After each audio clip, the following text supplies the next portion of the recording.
There we go. Good afternoon, everyone. Thanks for joining us today. Sorry, we're a little bit behind. Got some scheduling items that we were trying to get done. So thank you for your patience. Give me a couple of seconds, and I am going to share my screen and do a quick intro into who it is that I am and who we are and what we're doing here today. So hold tight for me. My technology is new, so thank you for bearing with me. So good afternoon again. My name is Lauren Simpson. I am with the SBDC, or the Small Business Development Center. We are a national program with over 1,000 locations throughout the country, and we offer no-cost services to local small businesses. And they're at no cost to you because your tax dollars have already taken care of all of our fees. Now, for the Los Angeles network, which is the network that I represent, we have locations throughout the Los Angeles, Santa Barbara, and Ventura counties. So we serve those counties. And in serving those counties, you can see the centers that we have available to you on the map in front of you. Now, again, you'll want to get in contact with someone from one of those centers because we offer no cost business advising. And so you're able to sit one on one via phone or Zoom, of course, um, and speak to one of our business experts. And we have experts in various fields from taxes and finances to marketing, licensing and permitting, business planning, you name it, we've got it. And then we also offer virtual trainings, much like the training you have joined today. Again, everything's for free.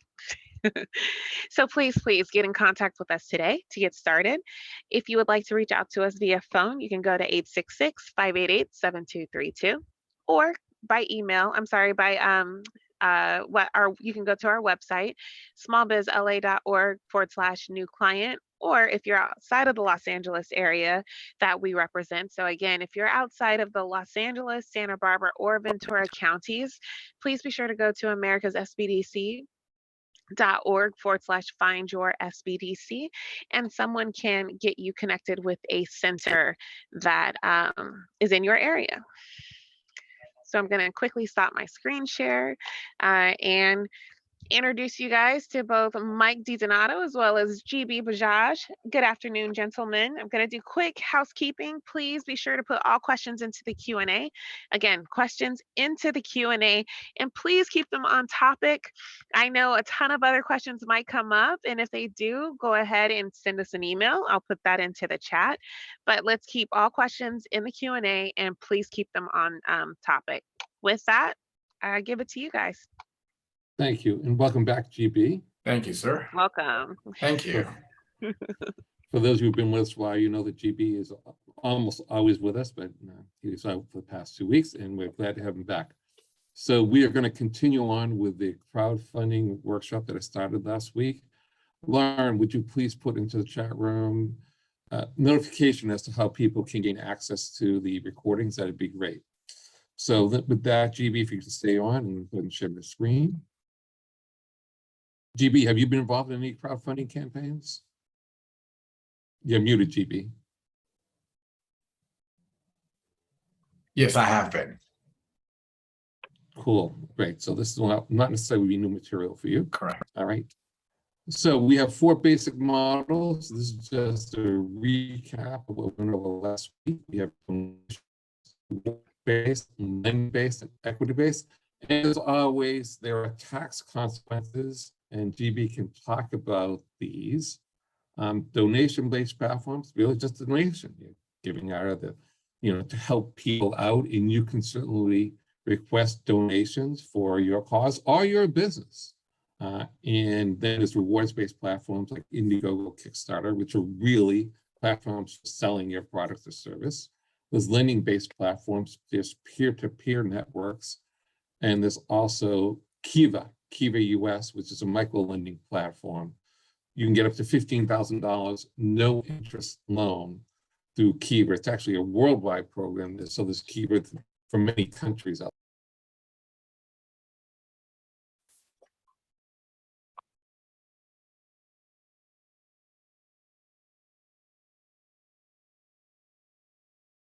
Sorry, I lost the connection there for a second. Do you still hear me, GB? Yes, I do. Sorry about that. I'm going to go ahead and bring up the workshop again. And GB, have you been involved in an equity-based raise? Yes. So why don't you talk about that a little bit before we go deeper in, because that gets a little confusing for people. Yeah, so equity-based, you have to register with the state agency because you are soliciting money from the public.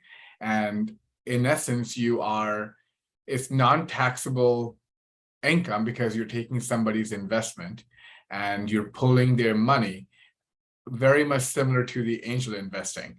And if the investor lose their money because your idea doesn't pan out, we have one client who raised $2 million and her idea failed because a pandemic hit. So in those situations, the investors were able to take a capital loss against their capital gains from other sources. So you have money, you invest. If the investment grows and you sell or you get a dividend or some sort of a compensation, that's when the taxable income is generated. Otherwise, there could be a taxable loss if you end up losing your investment. Thank you. So there are platforms that can help you do this, these equity raises.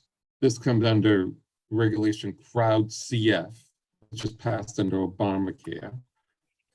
You can set a threshold as to how much you want to generate for each individual investor. This is to help smaller companies raise funds so they can't go out to the public markets. They can't do an IPO, but they can go to an engine like Side Engine, a WeFund, or a Seed Invest.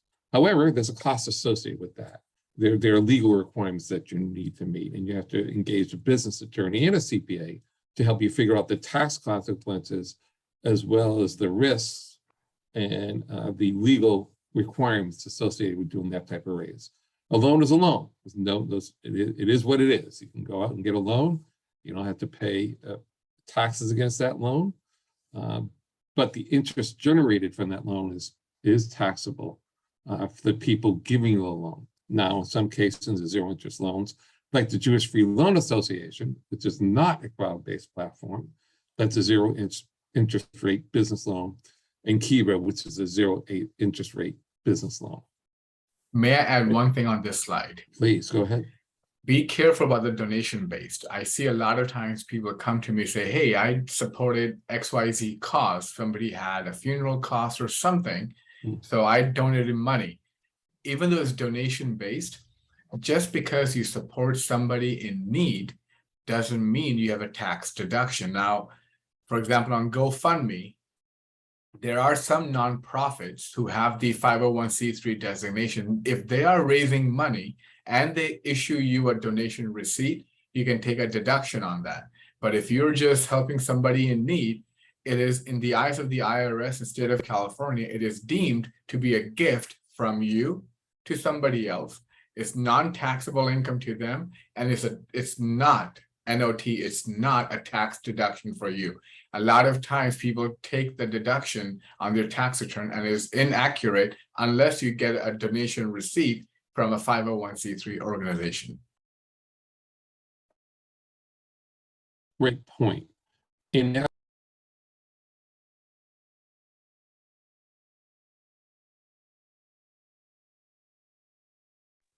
I think Mike will be back very soon. There he is. I apologize for connection unstable. I was talking about the crowd-selling platforms. So on those platforms, you're taking income in from people to your product. Therefore, your profit is taxed, right, GB? GB, you're muted. Yes, it is tax, correct. GB, can you hear me? Can you hear me? So keep that in mind. Yes. Yes, we're good. I apologize for the disruption. No problem. Let me go ahead and share my screen again. Give me 1 minute.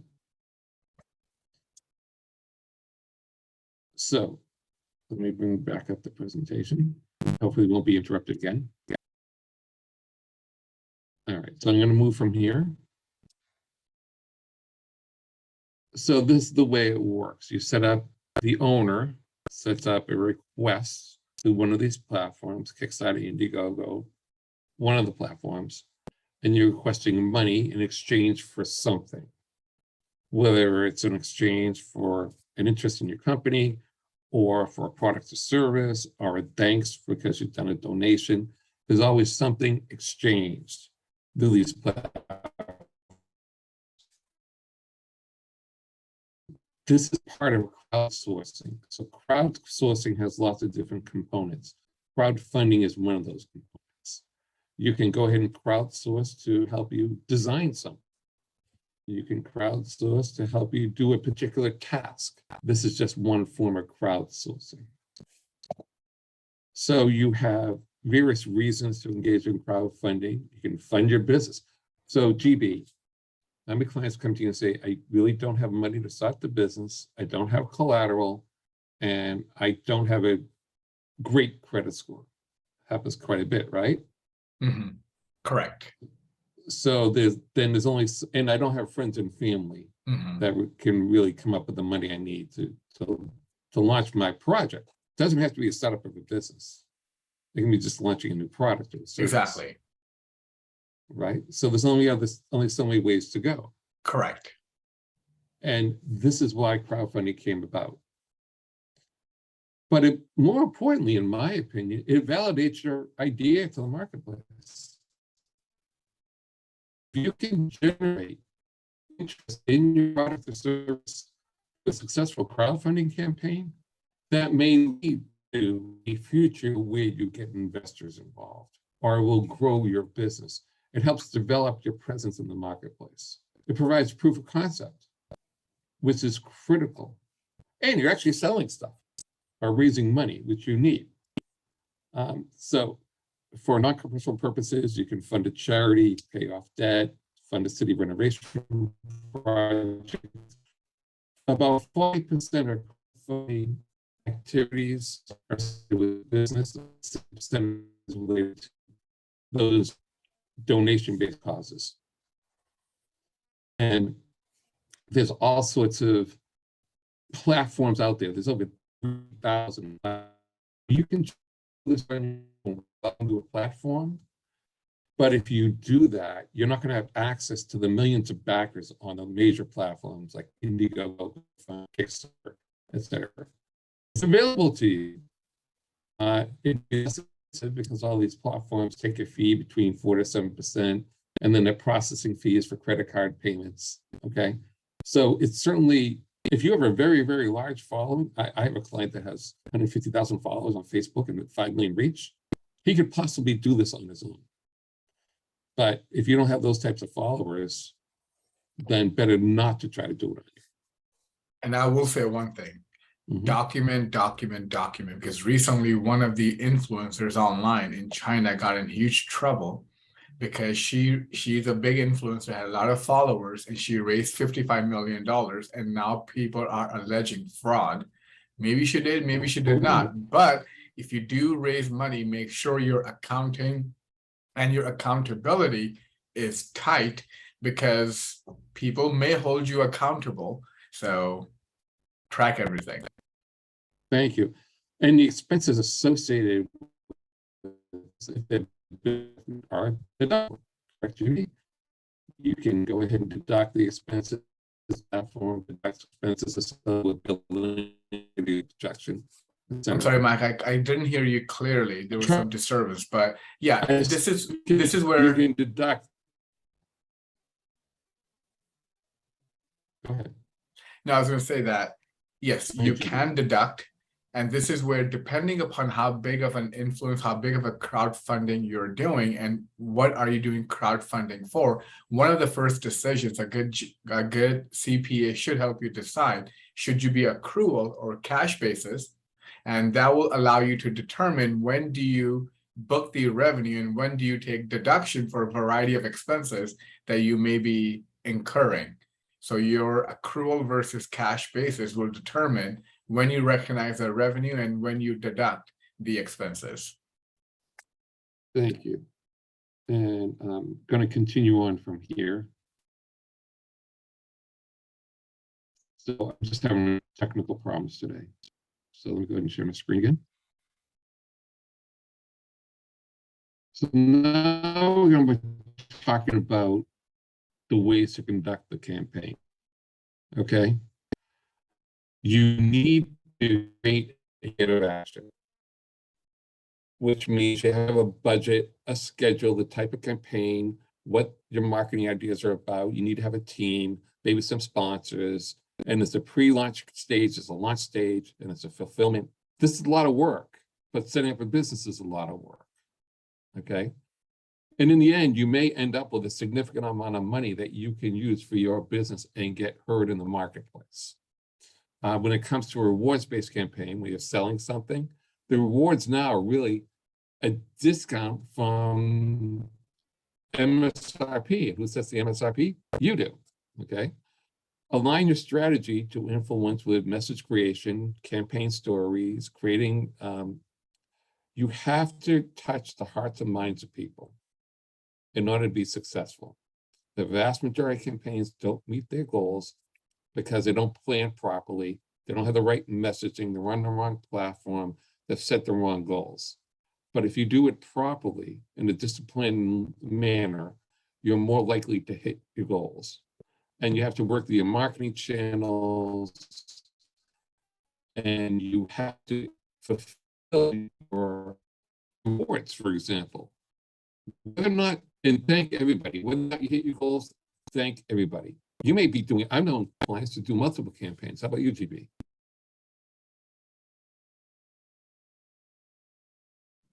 Yeah, I have one client. I have a couple of clients who do this on a regular basis. I have one client who was able to raise $1 million so far this year. He was able to raise 3 million last year. So you're right about this. The key word on this slide is marketing. The client who's able to raise a lot of money, he is a marketing machine. He's a good guy. He's selling a genuine product and a genuine service. But because he's so good in marketing, and it's not just marketing of having flashy stuff, it's managing the KPIs, the key performance indicators. A lot of people think marketing is just having a gimmick or a beautiful website or beautiful this or that. Marketing is much more technical than that. Things have to look beautiful, but if you or somebody on your team is a marketing machine who can track the KPIs, you can run a successful campaign every quarter and never run out of money. That's great. Congratulations. So here's a checklist. It's a lot, but there's a lot to any business. And you need to do these things in order to get the attention of the folks out there, which is why your client has been successful. I'm sure he's doing, if not all, the vast majority of the things on this list. Mm-hmm. Right? Correct. You write a brand story. You're talking about branding and the narrative. It's about the story. Make sure your business model is viable, right? Create a buyer persona. For those who haven't heard that term, it's a very detailed description of your perfect client. We're not doing mass marketing here. Mass marketing is when you're reaching out all ages and all sexes. That's not what we're talking about here. This is a very detailed description of someone who's going to support your campaign. So if you're selling to be a detailed description or a potential ideal client, 40-year-old parents living in a place, earning X amount of income, etc. by Y and Z. Okay. My internet connection says it's stable. Can you still hear me? I guess it's okay now. I can hear you now. You have to have a landing page. All right. So you have to have a landing page, get an email automation account, maybe a CRM system, put a subscription form on your site, set up social media profiles, tie in analytics like Google Analytics to it. Check with the list to be sure people are interested in your product or service, right? Get a team in place, write a plan, assign tasks, create a pitch, prepare your story, blog, on and on and on and on. But if you do these things, you're more likely to hit your goal. I think 80% of crowdfunding campaigns don't hit their goal. Have you heard that number, GB? Yes, I have. Okay. Now, there are agencies out there that you can hire to do some of this stuff, but they're going to take a fee, they'll take a percentage of what you generate, and some are specialty agencies. Some are consulting agencies, some of the platforms have their own agencies. My thought is use an agency appropriately. Because if you're not a marketing specialist, like GB mentioned, then hire the specialist you need. And in the end, it may serve you quite well. But check their track record, do the due diligence, right? Get the referral sources, see what other campaigns that they have done, make sure they're compatible with what you want to do, and talk to at least 3 of them before you sign anyone up. And the agencies will offer all sorts of services like strategic planning, market research, e-commerce. Not every agency does everything. Full service agencies may do everything, but some specialize just in videography or Amazon management. So be sure you hire the right agency. And if you have team members that already have some of these skills, if you know someone that knows how to do videography and they're professional at it, then you don't necessarily have to pay an agency for that service. You want to add to this, GB?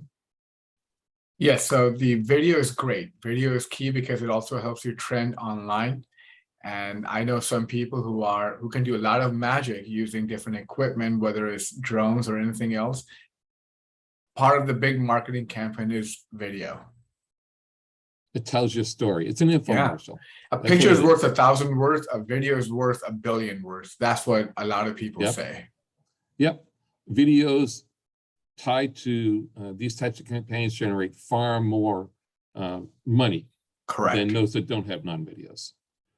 And don't do it cheaply. Go to a professional videographer because it's the production values that count as well as the story.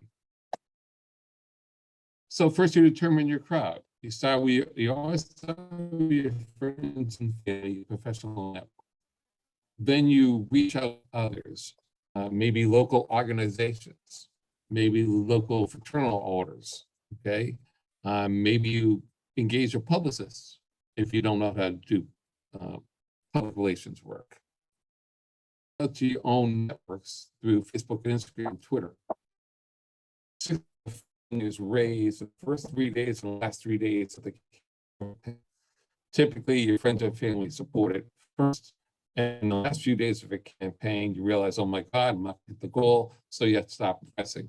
You should be pressing every day and have a team help you.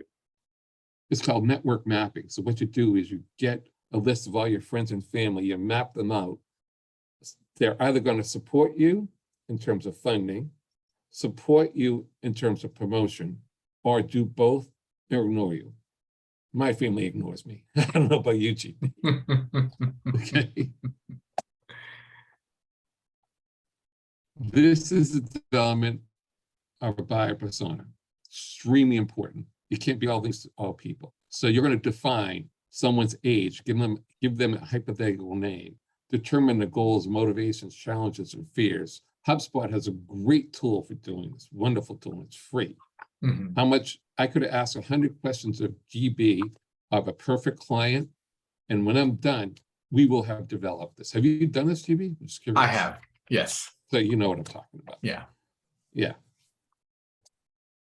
And there's lots of templates out there. Here's a template, give the person a face, a name, an age, a gender, location, goals, motivations, challenges, how they consume information. People consume information differently. So do not assume that we're all on TikTok or that we're all on YouTube. That's not a good assumption, okay? Everybody is different in the way they consume information. Now, this is a pre-launch template, and I'm going to provide this presentation to Lauren so she can send it out if somebody asks for it, okay? So we have a host committee list. You're going to list their names, right? And we have an early contributor list. And we might have organizations that we reach out to, like community organizations, like chambers of commerce, Rotary clubs. Even nonprofits have contributed to campaigns. And there might might be some media outreach. Influencers in your industry might be critical and help you to reach your goal, whether they tweet, they blog, or they're on any of the video platforms. 6 to 8 weeks to launch. Here's the entire list. By the way, all these platforms have a campaign playbook. There's a site just for women called I Fund Women. Their playbook is outstanding for anyone, and they specifically are working towards helping women-owned businesses gain funding. Women-owned businesses are hot topic in to help them start and grow their businesses along with underserved communities. Get the playbooks, use them. A lot of this came from their playbooks, okay? Notice, GB, it says down here, shoot killer video. That's what you were talking about. Correct. Okay, extremely important, okay? Develop your story. If you're not used to creating your story, talking about your story, find a professional who can help you develop your story, whether it's for this or any other advertising or marketing campaign, because story-driven marketing is extremely important nowadays. We are moving away from mass marketing to more individual type of marketing. You agree with that, GB? I do. Okay. So here's the 4 models I mentioned before. So one is cause related, one is basically selling. The other one is equity-based, which you mentioned already, and debt-based. Create a campaign calendar, just like you should have a marketing calendar, you should have a financial calendar, you should have a campaign calendar with specific goals. If you don't have the specific goals, then you're going down a street and you don't know where you're going to land, where you're going to end up. So have the goals and have the calendar and lay it out. If you do these things, you're more likely to hit your goals. This is an example of a campaign calendar. 2 months before the launch. You do something every day, it doesn't consume your day. So you can see that on a particular Thursday, I'm going to fill in perks and all other campaign draft details. On a particular Wednesday, I'm going to share my email landing page and social media pages. This is a great calendar. There's also something called social media content calendars. If you're not familiar with them, you should look up social media content calendars. Okay. Now, GB, here's an expense list to do this. It costs money. You're not going to do it with no money. Okay. You need a website. You have to form an entity and pay your fee. You're going to have to get some supplies. Sign up with Canva, which is a graphic design site, perhaps, get some paid, so some pay-per-click ads. I'm now seeing, I don't know if you're seeing them, I'm now seeing pay-per-click ads on Facebook for crowdfunding campaigns. Are you seeing them, GB? Sometimes, but not always. Yeah, not always, but I am seeing them, okay? Yes, yes. Now, this says hire a marketing assistant. Well, maybe, possibly, right? And of course, it's fees paid to the platforms. And then you might have some stretch goals. So do not go into this with the assumption that, it's not going to cost me any money. I'll just put up a landing page. That's a mistake. And if you notice, the biggest dollar amount is what? Hire marketing assistant, $15,600. It's bigger than any other amount on this run. And actually, if anything, the second biggest amount is the hire website design. That's another $5,500. So people should know that if they're going to go into it, if you're just going to try to wing it yourself, you may face failure. But if you hire the pros, you may see success. Right, exactly. Now, that's a part-time assistant. Yeah. In the end, you may need a full-time assistant. Exactly. Yeah. There's also a reference here to shirts. Correct. Merchandise, whether it's shirts, pens, pencils, mouse pads, something. People like free stuff. Whether it's this or anything else. Correct. Giving out, even people still give out magnets.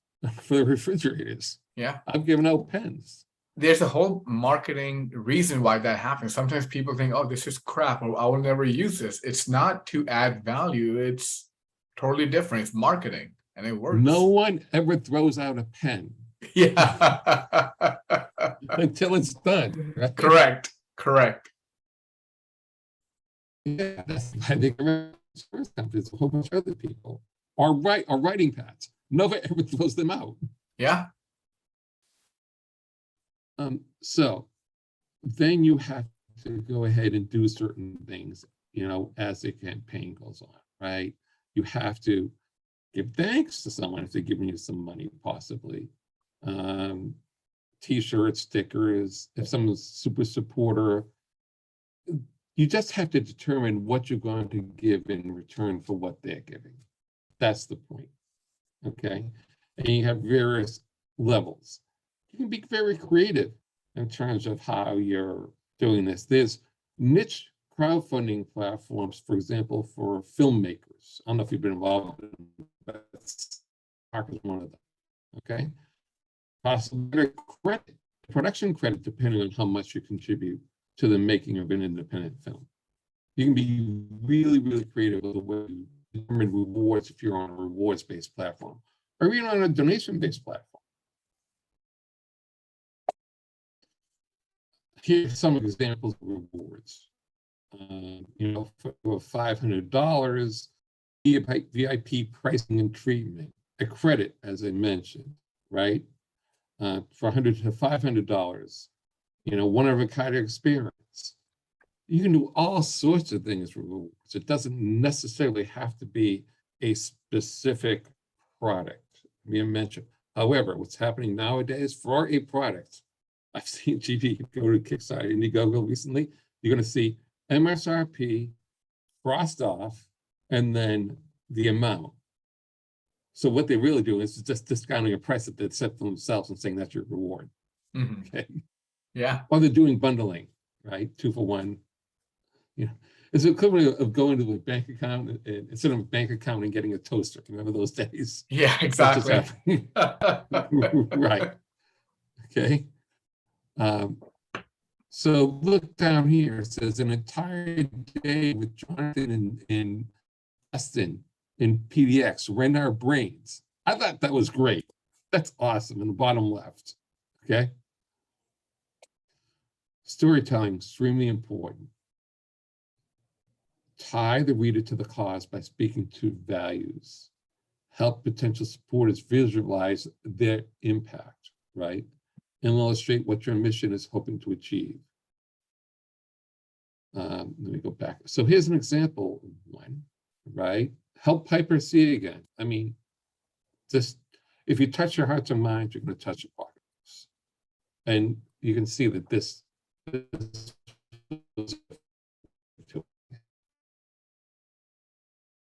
you might, who doesn't love cute pictures of puppies? Of course, right? Makes in a video be even better of the puppy, right? Correct. Let me continue on from here. I thought this was an outstanding presentation because look at the imagery. The football players got together against the sunset and they're raising money to show equipment. They raise the money. Okay, so lots of sports teams have gone to crowdfunding to raise money for travel or equipment or tournament fees, whatever they need. And it makes sense to me, right? The donors want to make sure that the money is being used appropriately. Responded. You mentioned somebody took $55 million? Really? Yeah. Yeah. It was recently $55 million. It's easy nowadays. What was it? What was she raising money for? She was some sort of an influencer. She has some idea. I have the article on my desk. I haven't read it yet, but that was the headline that people claim. And again, there could be a valid reason. There could not be. I'm not quick to judge, but people are claiming that they got swindled out of $55 million collectively, and Chinese authorities are pursuing her. So I was going to say that she'll get caught. Yeah. Yeah. Look at this. Whatever platform you select, you need a video, and get a professional to do it, and keep it short. Find a template that makes sense, and tell the story, tell the story, tell the story, and make sure you use the right tools. And if you don't have graphic design skills, get a graphic designer to help you out. Yeah, it costs some money. Okay. And then here's the social media. People move, okay. And constant updates. People want to know what's happening. And show pictures of your perks. Can you still hear me, GB? I can, yes. Okay. Facebook is another way of getting the word out. I mentioned before, I'm now seeing ads on Facebook for crowdfunding campaigns. So have a graphic representing your positive fundraiser, link it to the campaign page, add a hashtag. LinkedIn now has hashtags, by the way. And here's a particular template that you might use. I'm raising money for the sports team. I've raised $1,000 so far, but I still need $3,000 to completely reach my goal. Would you consider making a donation? Even small gifts help to assist me in fundraising efforts. It's not a pushy message. It's a nice message asking for help, right? And please feel free to share this post. So make your message impactful and make your imagery impactful. The table you see here, I think was a great photo. Okay, it's day 2 of our Fundly campaign, and they're trying to raise money to feed kids. Sorry, I'll bring it down again. I thought this is a very effective image because you have an empty table and the whole deal is to help feed hungry kids. It's a striking image. It makes sense. It touches the heartstrings. And I have a feeling it was quite successful. So there's Twitter options too, and obviously use all the social media channels that you can that are appropriate. But with Twitter, you have to, is it 20? What's the character limit on Twitter? Do you know, GB? I forget. 140, 150 characters? I think 140 sounds about right, yeah. Right, so the tweets to be short. Okay. And then there's Instagram, of course. You're going to do a campaign, you need to be on Instagram, you need to be on Facebook, you need to be on Twitter, you need to be on all of these platforms with videos, as well as text and images. Okay, help my mom recover from a stroke. So that's a tragic instance. There's a lot of those out there. I'm sorry for mom, but businesses are also out there raising money for themselves through all sorts of means. During the pandemic, many local restaurants and, let's say, neighborhood establishments crowdfunding, and it worked. Those restaurants and other neighborhood businesses would have closed had their supporters not come in through crowdfunding campaigns and help them. And cities are now setting up crowdfunding campaigns like Santa Monica to help small businesses.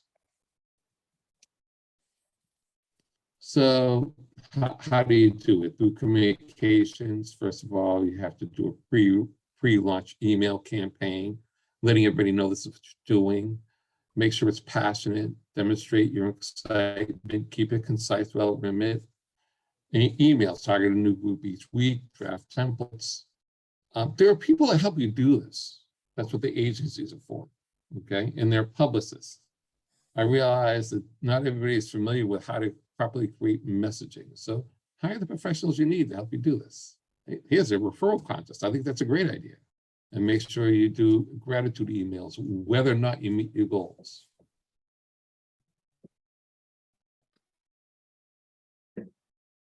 End a campaign, half of the funds are raised in the first and last 3 days of the campaign. I mentioned that. Now, you want to communicate as things happen, right? So when you hit a milestone, communicate it through your page and through your emails.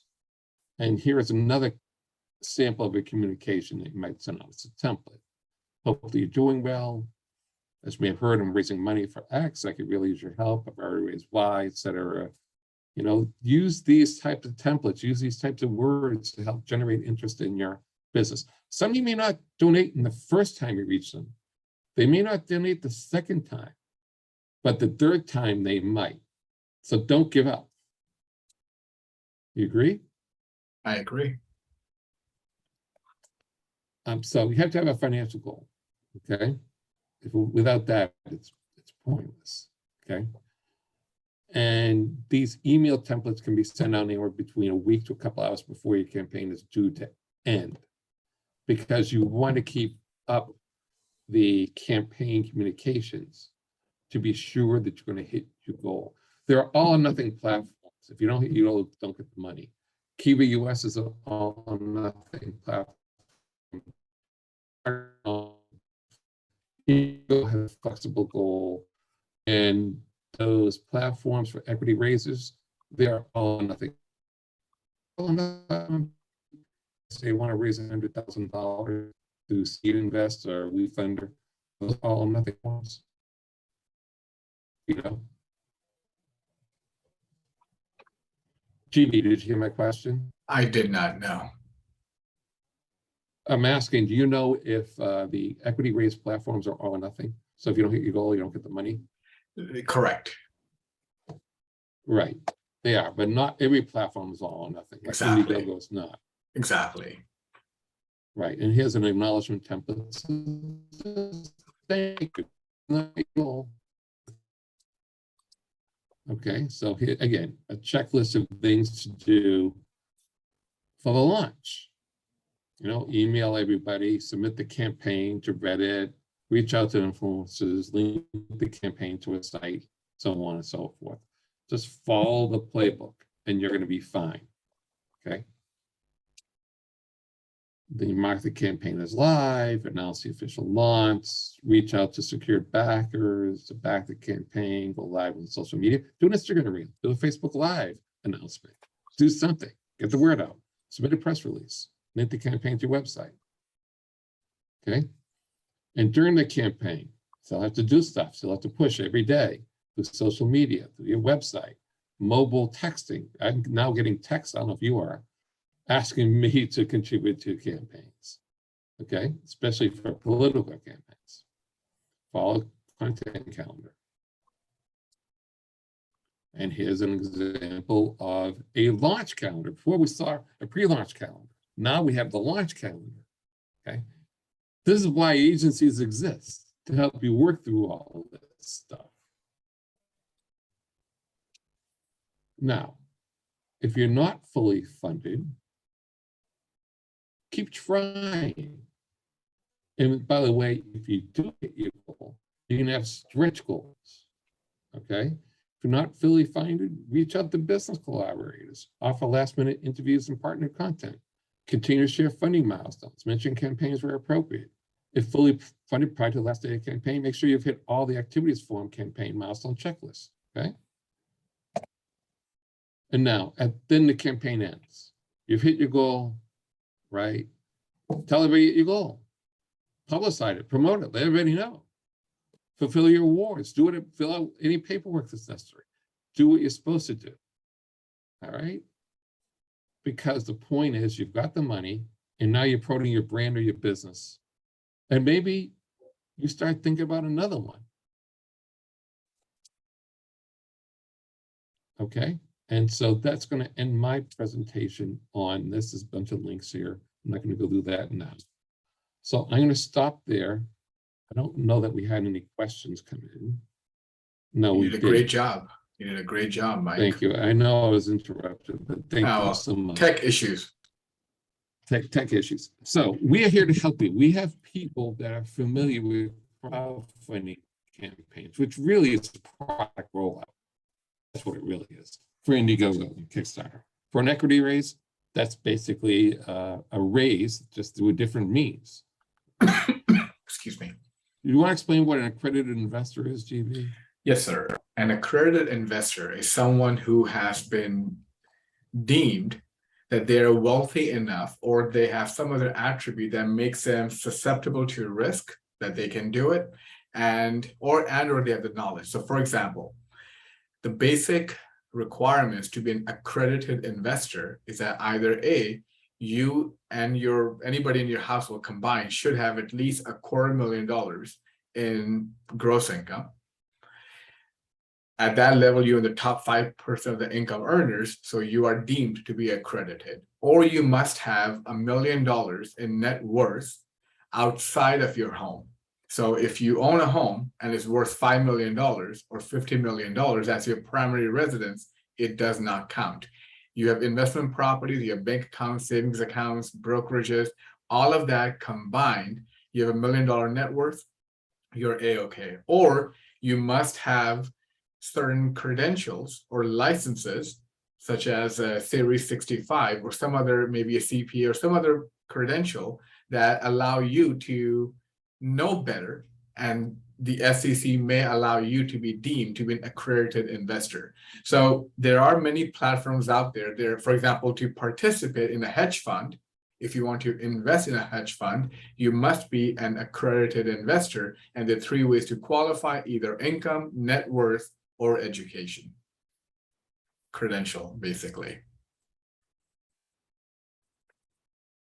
This is important because if you're seeking to raise money, in some circumstances, you can only approach a accredited investor. I'm sorry, Mike, I did not hear you. I said, this is important because if you want to raise money, in many circumstances, you can only approach accredited investors. Correct. Right. The Correct. equity raise platforms allow you to approach unaccredited investors,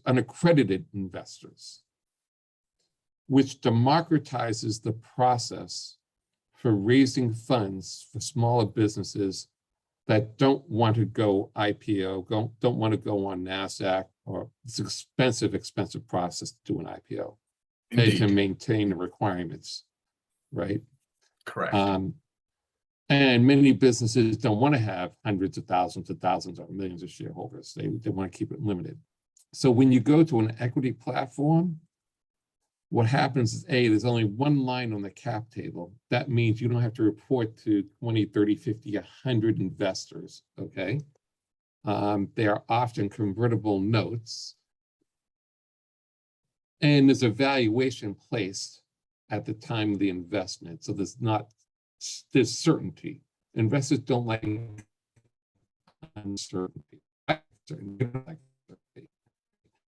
also allows moms and pops, so to speak, to go ahead and invest in businesses they couldn't otherwise invest in. However, there's huge risks for both sides, okay? But those platforms are there for a reason, and that's why Obama signed the Jobs Act and created regulations like CrowdCF. Do you remember the amount that you can raise to these platforms now? Is it 5 million GB? I think it's 5 million. I think so. Yeah, it's $5 million. And we've known people. I've heard of somebody who spent $5 million, spent $3 million to get $5 million. Yeah. So he ended up with $2 million. So good for him. Okay? Yeah. Yes.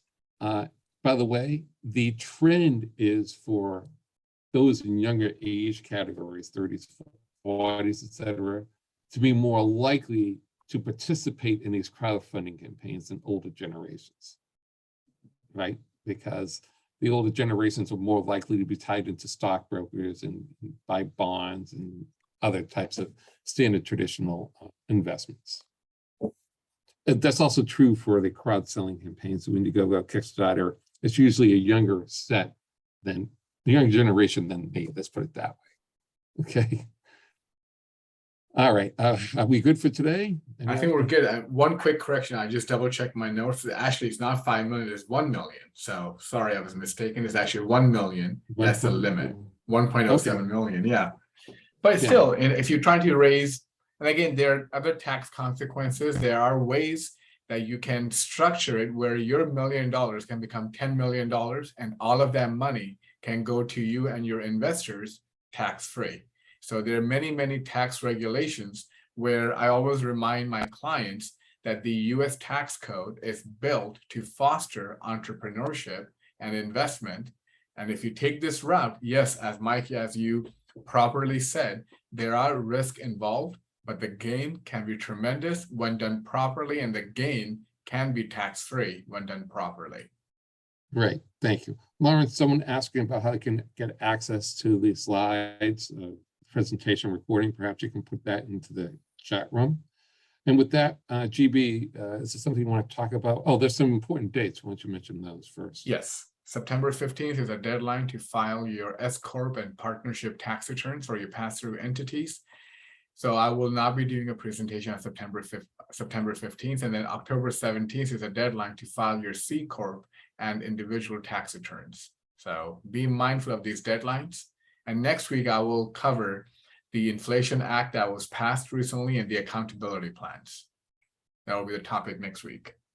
Great, thank you. Thank you, Lauren. Thank you, everybody, for participating, and we'll see you next week. See you. Thank you, Mike. Thank you, Lauren. Thanks. Bye.